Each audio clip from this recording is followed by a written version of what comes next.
Dear Miss Love, magandang araw po sa inyong lahat. Gusto ko lang i-share sa inyong channel ang kwento ko.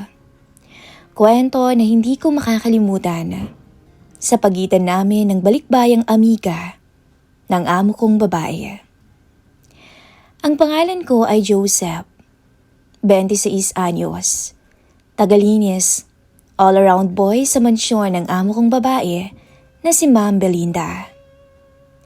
16 years old pa lang ako ay dito na ako naninilbihan sa kanila. Kaya naman halos parang pamilya na rin ang turing nila sa akin. Ang nanay ko ay dati nilang katulong, pero ilang taon na rin ang nakararaan nung pumanaw ito sa isang sakit. Si Madam Belinda, 46 anyos, maputi, maganda, mabango. May asawa siya pero madalas wala sa bahay dahil laging nasa negosyo. Ako naman, sanay na sa trabaho ko na magwalis, magayos, maghanda ng kape, pati na rin ang pagbuhat ng mga gamit kapag may dumadating na mga bisita. Tahimik lang ang buhay ko dito sa mansyon hanggang sa dumating siya. Si Rose, ang kumare ni Madam, isang balikbayan, 41 anyos. Grabe ang ganda, napakaputi, parang artista, lalo na pag ngumiti. Hindi ko naman kasi akalain na may pagkapilya ang babaeng yun. Galing ng Amerika sa pagkakatanda ko. Walang asawa at kakahiwalay pa lamang daw. At siguro, ako ang napagtripan nung magbakasyon siya sa bahay ng amo ko. Isang hapon, habang nag-aayos ako ng beranda, biglang may dumating sa gate na isang SUV. Si Madam lang ang lumabas at maya-maya sumigaw to. "Joseph, si kumari ko dumating na, tulungan mo ako sa mga maleta." Pagkakita ko kay Rose, napatingin ako. Hindi lang dahil sa kumikinang niyang kutis, kundi dahil may dala itong kakaibang presensya. Yung tipong pag gumiti, may init na parang mararamdaman mo kahit hindi ka niya tinatapunan ng pansin. Siyempre ako hanggang tingin lang noon. Kung maganda ang amo ko, Miss Love, mas maganda si Ma'am Rose. Para tong anghel na bumaba sa langit. "Hello, iho." Sabi niya habang binababa ko ang maleta niya sa sasakyan. "Good afternoon po, ma'am." Sagot ko at bahagyang yumuko. Napansin kong tumingin siya sa akin mula ulo hanggang paa. Tapos ngumiti ng may kakaibang lambing. Malaki nang pinagbago mo, Joseph."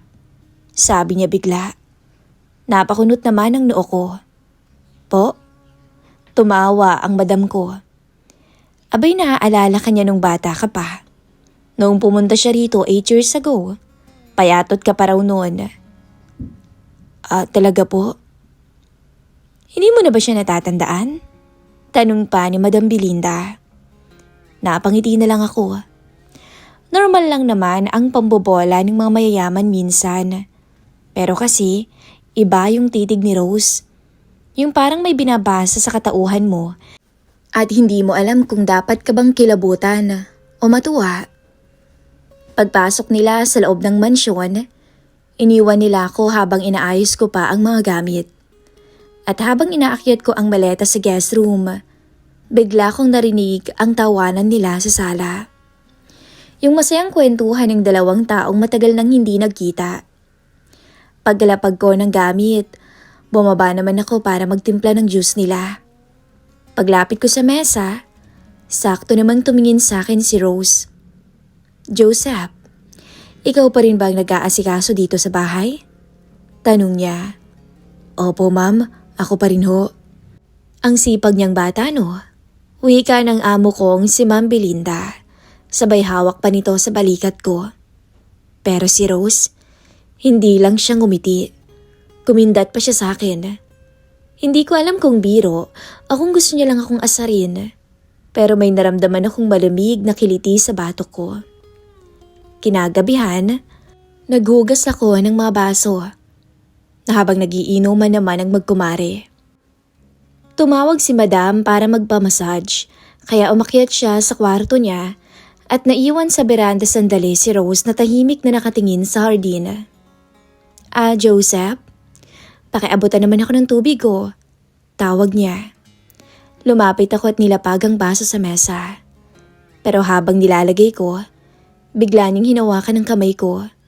Mainit at may diin na parang hindi naman aksidente. Binitawan niya rin agad. Sorry medyo nahilo na siguro ako sa wine. Sabi niya sabay ngiti. Okay lang po, sagot ko naman. Umiling-iling siya tsaka tumingin sa akin ng diretso. Grabe no, binatang-binata ka na pala talaga. Ang laki na ng pinagbago mo. Napakamot ako ng batok.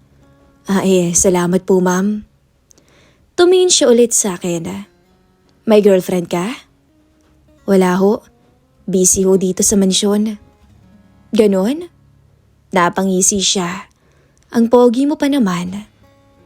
Doon ako napalunok. Hindi ko alam kung paano sasagot kaya nagbaba na lang ako ng tingin. Ma'am, baka po may kailangan pa kayo. Magliligpit na rin po sana ako Umangat ulit ang kilay niya at yumuko ng kaunti para mapatingin ako sa mukha niya. Relax ka lang Joseph. Hindi kita kinakain. Anya sabay tawa. Yung tawang parang nangaakit. Kinabukasan, maaga akong nagwalis sa garden. Habang nililipat ko ang mga paso, bigla siyang lumabas. Nakasuot lang ng manipis na robe, maiksi at halatang bagong ligo. Napatigil ako dahil ang bango niya at may tubig pa ang buhok niya na tumutulo sa leeg niya. Good morning Joseph, sabi niya sabay taas ng mug. Good morning po Ma'am Rose. Lumapit siya sa akin. Dahan-dahan ang hakbang na parang sinasadya para matagpuan mo yung amoy niya sa hangin. Tumingin siya sa mga paso. Ang sipag mo talaga no?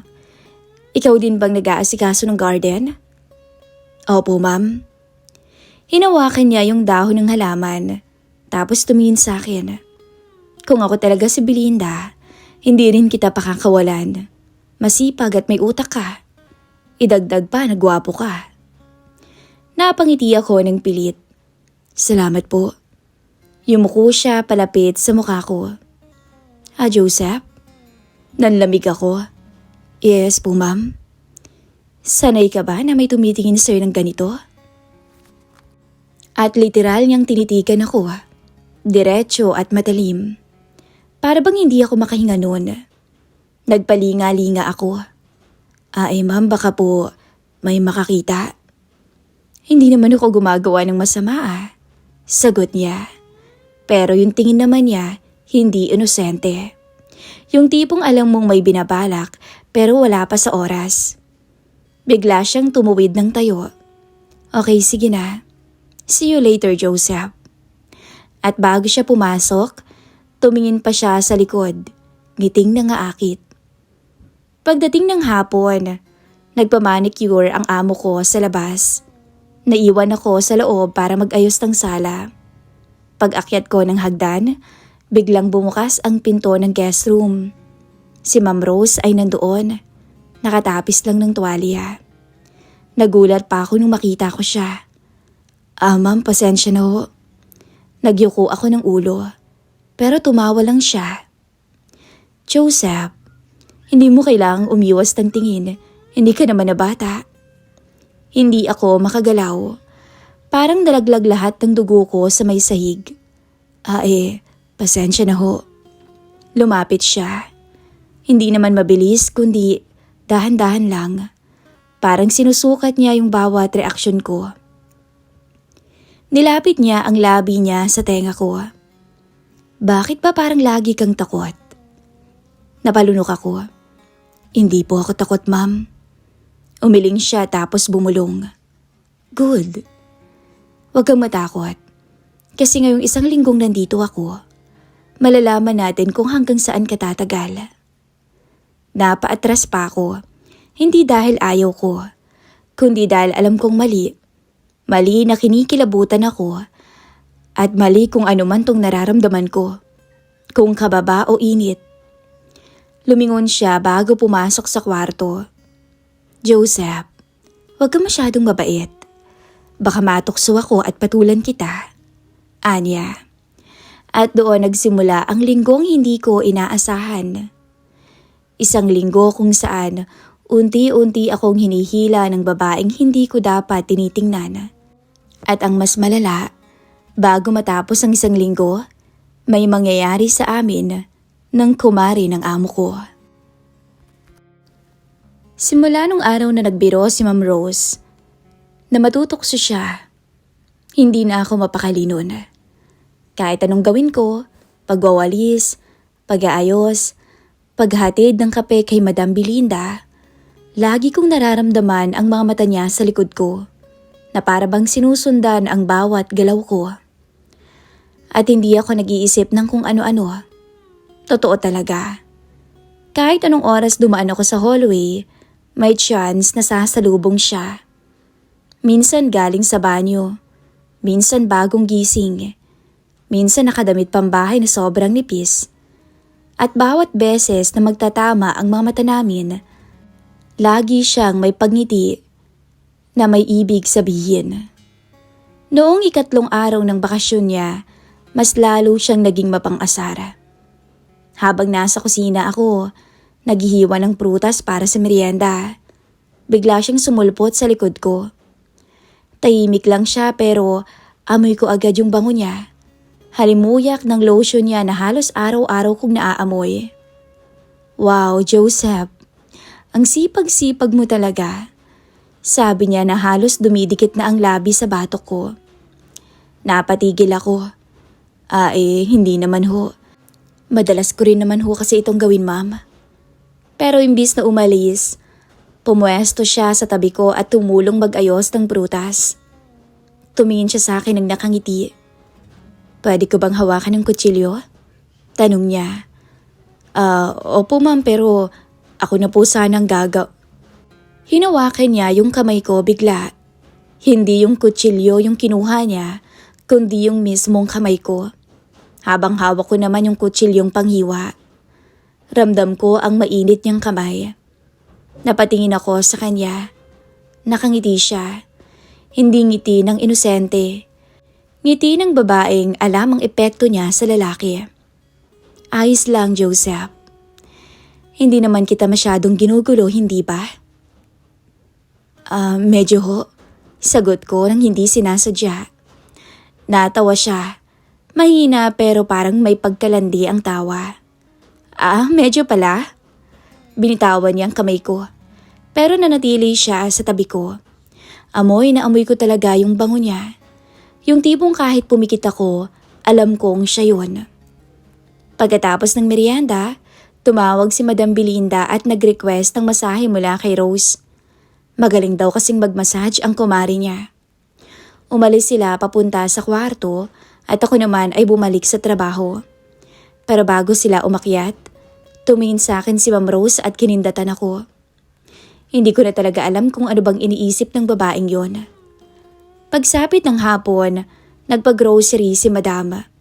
Habang nagbababa ko sa mga kahon, tulad ng inaasahan, dumating si Ma'am Rose. Nakatayo sa pintuan habang nakapulupot ang buhok niya sa tuwalya. Joseph, ikaw pa rin ang magbubuhat? Opo, ma'am. Lumapit siya at sinapo ng 2 kamay ang pisngi ko. Grabe. Hangang-hanga na talaga ako sa yung bata ka. Kung ako may ganyang kasama, baka araw-araw kitang pinapasalamatan. Sabi niya. Para akong natuklaw. Ma'am? Hindi niya binibitawan ng pisngi ko. Baka ho makita tayo ni Madam. Uy, ano naman? Wala naman akong ginagawa, hindi ba? Sabi niya. Pero yung mga mata niya, tila may apoy. Binitawan niya rin ang pisngi ko. Pero tiningnan niya muna ako mula ulo hanggang paa, bago siya tumalikod at pumasok papalayo. Kinagabihan, habang inaayos ko ang mesa sa beranda, nag-inuman ulit ang magkumare. Mga 10 minuto bago matapos ang inuman nila, Biglang tumayo si Ma'am Rose. Joseph, samahan mo naman ako saglit sa loob. Kukuha lang ako ng shawl. Sabi niya. Ha? Opo ma'am. Pagkapasok namin sa loob, siya ang nanguna sa hallway. Ako naman ay tumatagal lang ng ilang hakbang sa likod niya. Pero bigla siyang huminto maya-maya. Pagharap niya sa akin, seryoso ang ekspresyon niya. Joseph, tumingin ka nga sa akin. Sumunod naman ako. Pagkatingin ko, agad niya akong hinawakan sa baba. Hindi ka na ba natatakot sa akin? Hindi po. Sigurado ka? Ginuhit ng daliri niya ang pisngi ko pababa sa gilid ng labi ko. Bakit nanginginig ang kamay mo? Tumingin ako sa kamay ko. Totoo nga na nanginginig. Inis ko tong tinago dahil halatang halata. Humakbang siya papalapit. Isang dangkal na lang ang pagitan namin. Amoy ko na rin yung wine sa hininga niya. Alam mo, Joseph, bulong niya. Hindi naman ako masamang tao. Nagpapakasaya lang ako at nakikipagharutan. Pero iba ang tono niya sa harutan na alam ko. Ibang klase. Yung harutang sinasabi niya nakakatukso. Harutang may halong panganib. Ma'am, baka ho kasi. Bigla niyang tinapat ang hintuturo sa labi ko. Huwag ka munang magsalita. Tumingala siya sa mukha ko. Parang sinusuri ako. Tapos bigla niyang sinabi, kung ibang lalaki ka, matagal na siguro yung bumigay sa akin. Lumunok ako. Anong sinasabi niyo, ma'am? Ngumiti siya na may lambing. Secret. Anya sabay tapik sa dibdib ko. Good boy ka kasing masyado eh. At umalis siya at iniwan akong nakatulala. 3 araw bago matapos ang 1 linggo niyang bakasyon, mas lalong bumigat ang tensyon. Habang nagdidilig ako ng halaman, lumapit siya. Nakasuot siya ng maikling short at sando. Joseph, sabi niya habang nakatayo sa tapat ko. May tatanong ako. Po? Sa totoo lang, tumingin siya sa paligid. Tayo lang dalawa.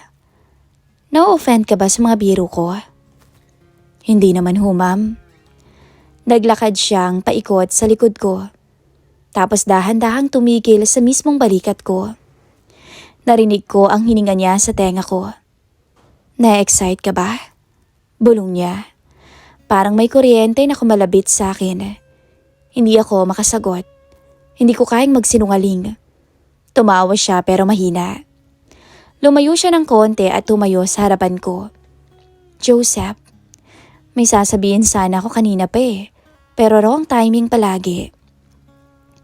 Napatingin ako. Ano ho bang sasabihin niyo po? Tumingin siya sa mata ko ng diretso. Gusto ko yung paraan mo ng tingin. Bigla akong hindi nakagalaw. Ma'am? Yung tingin mo na parang pinipigilan mo yung sarili mo. Yung parang may gusto ka pero ayaw mong ipakita. Parang natuyon ako ng laway nun, Miss Love. Hindi ho, ma'am. May respeto lang po ako. Lumapit siya. Mas malapit pa kaysa sa dati. Joseph, mas marunong pa akong umintindi kaysa sayo. Huwag ka nang magsinungaling. Umiling ako. Hindi po ako nagsisinungaling. Pero bago ko pa matapos ang sasabihin ko, bigla niyang hinawakan ang kamay ko. Mas maigpit at mas matagal. At walang bahid ng biro. Tumingin siya sa akin. Joseph, sa ilang araw ko pa rito, gusto ko lang malaman. Huminga siya ng malalim. Natitipuhan mo rin ba ako? Masaya, takot, halo-halo ng kuryente ang umakyat sa katawan ko. Hindi ko na alam kung bakit pero napapalunok ako't napapapikit. At bago ko pa masabi kung ano man ang sagot, hinila niya ng marahan ang kamay ko papunta sa bewang niya. Huwag kang matakot, sabi niya. Tayo lang nakakarinig. At doon nagsimulang umayon ang lahat. Ang hininga ko, ang utak ko, at ang nagtatago kong pagganasa na mas lalong pinupukaw niya. Sa loob ng ilang araw, bago matapos ang bakasyon niya, hindi na siya titigil hanggang sa tuluyan niya akong masubok. Ako talaga ang unang bumalik sa loob matapos noon. Uhaw na uhaw ako. Hindi dahil sa init ng araw, kundi dahil sa init ng presensya ni Ma'am Rose. 2 araw na lang ang bakasyon niya at pakiramdam ko, bawat oras parang sinasadya niyang ilapit ang sarili niya sa puntong hindi ko na talaga kayang umiwas pa. At dumating na nga sa araw na yon, yung hindi ko inaasahan, yung hindi ko dapat hinayaan, pero imposible nang pigilan. Bandang 4:00 ng hapon, tahimik ang buong bahay. Nasa meeting si Madam Belinda kasama ang asawa niya sa opisina nila. Ako naman, nag-aayos lang ng mga kortina sa 2nd floor. Doon ako sa hallway, malapit sa guest room ni Rose. Habang inaabot ko yung taas na bahagi ng kortina, biglang bumukas yung pinto sa kanan ko. Dahan-dahan, tapos lumabas si Ma'am Rose. Nakaduster lang ng kulay puti, manipis at parang bagong ligo dahil basa pa yung buhok niya. "Joseph?" Tawag niya sa akin, pabulong pero may diin. "Yes, ma'am." Sabay tingin ko sa kanya. Nakatayo siya sa may pintuan niya. Nakakapit ang isang kamay sa door frame. "Tapos ka na ba dyan?" Tanong niya. "Medyo ma'am, kaunti na lang po." Lumapit siya. Mabagal. Yung lakad niya na parang sinusukat ang bawat hakbang sa pagitan namin. At nang nasa tapat na siya, gumiti siya. Yung ngiting palagi niyang ginagamit kapag may balak siya. "Ayusin mo muna to," sabi niya sabay hawi sa laylay ng kortina. "Hindi pantay." Anya pa. Habang inaabot ko yung tela, bigla niya namang hinawakan ang braso ko. Hindi aksidente, dahil alam kong sinadya niya. "Joseph," sabi niya. "Po?" "Kanina hindi mo pa sinasagot." Napatingin ako. "Yung ano?" Umangat yung isang kilay niya. "Yung tinatanong ko sa'yo kung natitipuhan mo rin ba ako?" Para akong nalaglag sa loob ko. Pumikit ako sandali, naghanap ng lakas, tapos tumingin sa kanya. Ma'am, ayoko pong maging bastos." "Hindi ka bastos," sagot niya agad. "Nagtatanong lang ako, babae ako. Gusto ko lang naman malaman kung tama ba yung interpretasyon ko." Hindi ko maintindihan kung bakit bigla akong napalunok. Kung sasagot po ko, hindi na ako makakabalik sa dati. Tumawa siya ng mahina. "Joseph, nakikita ko sa paraan ng tingin mo." At doon, ang huling pader ay bumigay na. Hinawakan niya ulit yung braso ko, mas mahigpit ngayon. "Tingin ka nga sa akin." Anya. Sumunod ulit ako. At sa unang pagkakataon mula nung dumating siya, hindi siya nakangiti ngayon. Seryosong seryoso siya. Totoong totoo. May halong pangangailangan na hindi niya masabi pero sinasabi ng mga mata niya. "Gusto mo rin ako, di ba?" Bulong niya. Hindi ko sinabi, hindi rin ako umiling.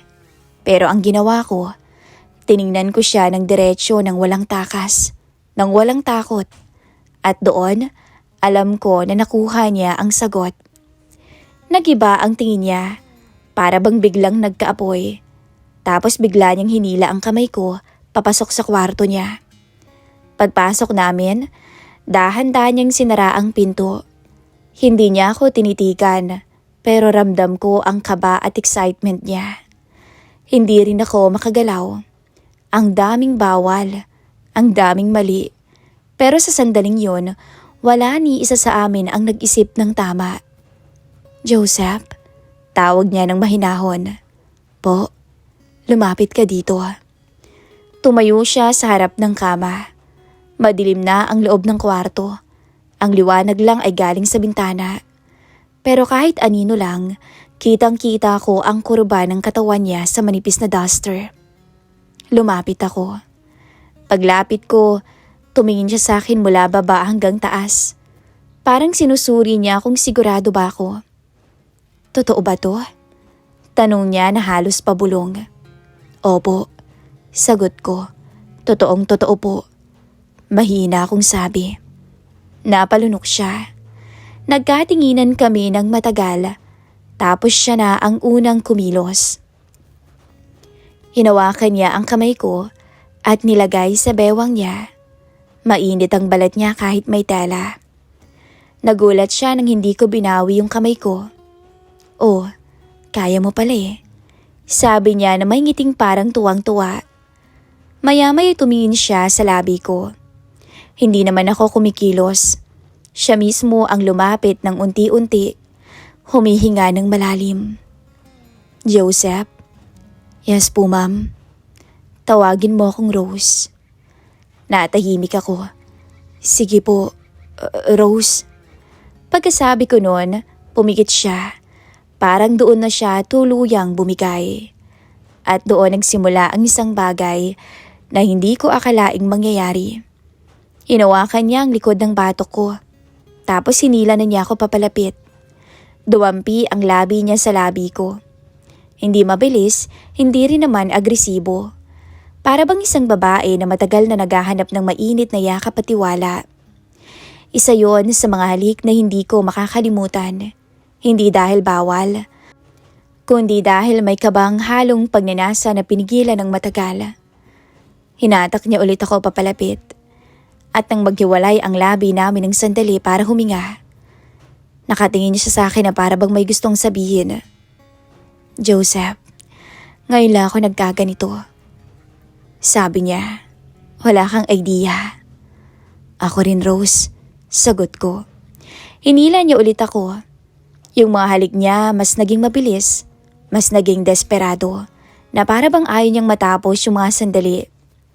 Dumikit ang noo niya sa noo ko habang humihingal. Bakit ba ako nakakaramdam ng ganito sa'yo? Hindi ko po alam. Basta, walang po, Joseph. Huwag mo akong ipo. Sabi niya sabay hawak sa pisngi ko. Hindi mo naman ako amo.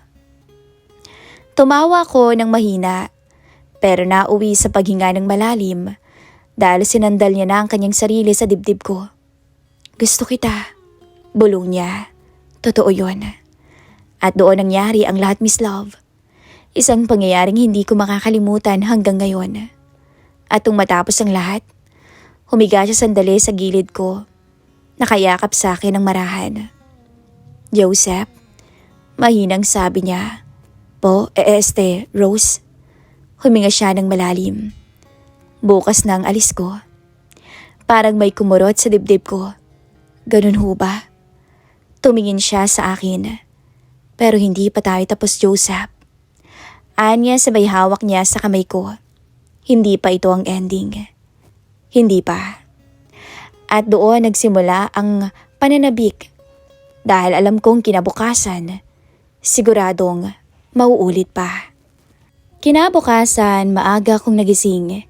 Hindi dahil sa trabaho, kundi dahil alam kong huling araw na ni Ma'am Rose sa bahay ni na Madam Belinda. Isang linggo lang talagang bakasyon niya. Pero sa loob ng isang linggo, parang isang buwan ang nangyari sa pagitan namin. At yung kagabi, hindi ko alam kung bangungot ba o magandang panaginip na magiging problema ko sa totoong buhay. Bago pa ako makababa, narinig ko ng boses ni Madam mula sa kusina. Masaya siya. Nag-uusap sila ni Rose tungkol sa flight mamayang gabi. Sigurado ka ba, Rose? Ayaw mo bang mag-extend? Tanong ng amo kong si Belinda. Next time na lang, Mari. Sagot ni Rose. Kailangan ko ring bumalik eh. Maraming aasikasuhin. Pagkarinig ko ng sagot na yon, sumikip ang dibdib ko. Wala akong karapatang masaktan pero masakit pa rin. Pagpasok ko sa kusina para maghanda ng agahan, nagkatinginan kami ni Ma'am Rose.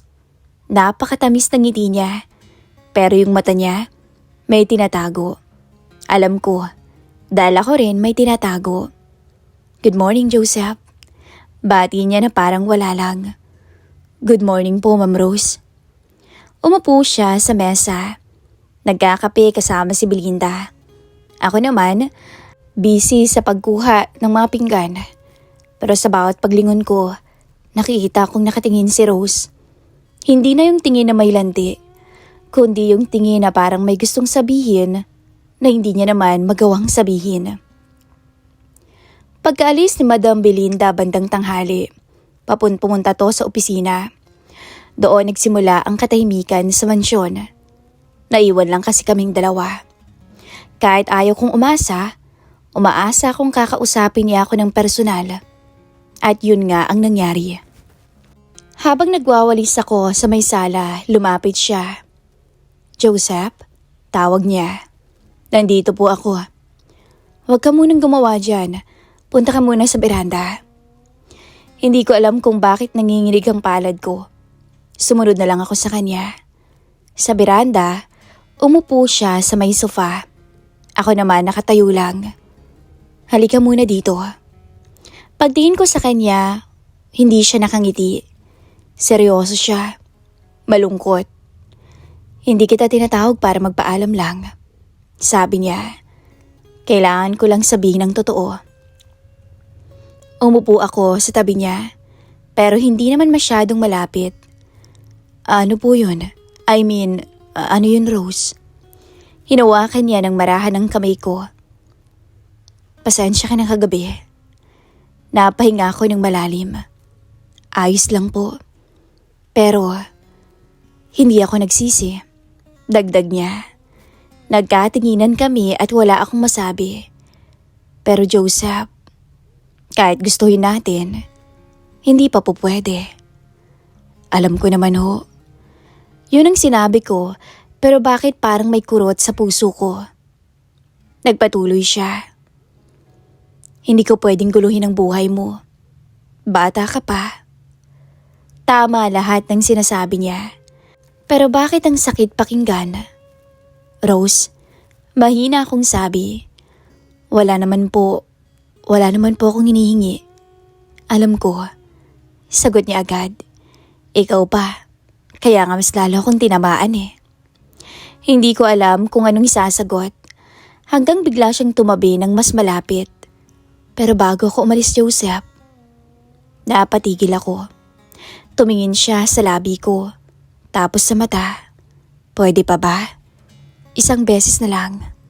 Huling beses. Remembrance mo na lang sa akin." Hindi ko alam kung paano kami napunta sa loob ng guest room niya. Hindi namin pinag-usapan, hindi naman namin plinlano. Pero nang tumayo siya, tinawakan ng kamay ko. Nagpatianod na lamang ako. Parang wala kaming ibang lugar na pwedeng puntahan kundi doon. Pagkapasok namin, sinara ko ang pinto. Dahan-dahan. Tapos humarap siya. "Joseph?" Sabi niya. "Po." "Huwag mo akong tingnan na parang mawawala ko ha." Mawawala nga ho kayo." Sagot ko na lang nang hindi sinasadya. Napangiti lang siya pero alam kong malungkot siya. Hinawakan niyang mukha ko gamit ang dalawang kamay niya. "Tandaan mo to." Bulong niya. Tapos hinalikan niya ako. Hindi katulad ng kagabi na puno ng sigalot at kaba. Ito'y mabagal at marahan. Parang may sinusulat sa puso namin. Parang paalam na hindi masakit pero hindi rin masarap. Hinawakan ko ang balikat niya.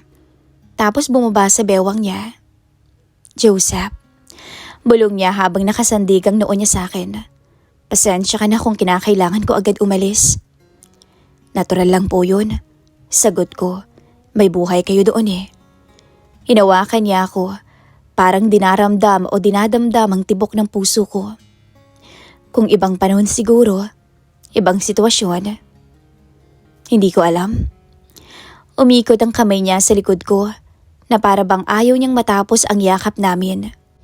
Hindi man niya kailangang sabihin pero ramdam ko na baka ito na nga talaga ang huli. At nung kumalas kami sa isa't isa, tumingin siya ulit sa akin. "Salamat, Joseph. Hindi kita makakalimutan. Hindi ko makakalimutan ang lahat. Kung pwede po sanang mas matagal pa, kahit isang araw." Ngumiti siya. Totoong may luha sa gilid ng mata niya. "Pero baka mas lalo lang tayong mahirapan." Tinapik niya ang pisngi ko ng marahan, tapos humingi siya ng malalim. Pwede bang yumakap ulit? Nilapitan ko siya at tiyakap. Hinalikan ko ang labi niya. Ako na ang nauna. Hanggang ang halik na yon ay lumalim. At doon, muling may nangyari sa aming dalawa. Mas mahigpit, mas matagal, at tila mas mahirap pakawalan. At sa gitna ng kwarto niya, sa huling yakap namin, doon ko naramdaman na hindi lahat ng pagmamahal magiging pag-aari mo. Minsan dumadaan lang. 8:00 ng gabi, nasa sala ako habang karga-karga ang maleta ni Rose. Si Belinda abala sa pagpapaalam. Ako hindi makatingin. Pero bago siya lumabas ng pinto, tumingin siya sa akin ng sandali. Ilang segundo siguro. Pero sapat na para sabihin ng lahat na hindi namin maamin sa harap ng iba. Ngumiti siya. Yung ngiti ng babaeng nagpapasalamat na nakatagpo ako kahit sandali. Pagkatapos nun, lumakad na siya palabas. Hindi na ako sumunod pa. Nung marinig ko ang pagsara ng pinto ng sasakyan, doon na ako napahawak sa dibdib ko. Hindi dahil pangarap ko siya, kundi dahil tinuruan niya ako ng isang bagay. Isang bagay na hindi ko makakalimutan hanggang sa huling hininga ko. At sa araw na yun, natikman ko ang isang babaeng hindi ko dapat pinakialaman, pero hindi ko naman pagsisisihan. Hanggang dito na lamang po ang aking kwento. Muli, ako po si Joseph. Maraming salamat po sa pakikinig sa aking maiksing istorya.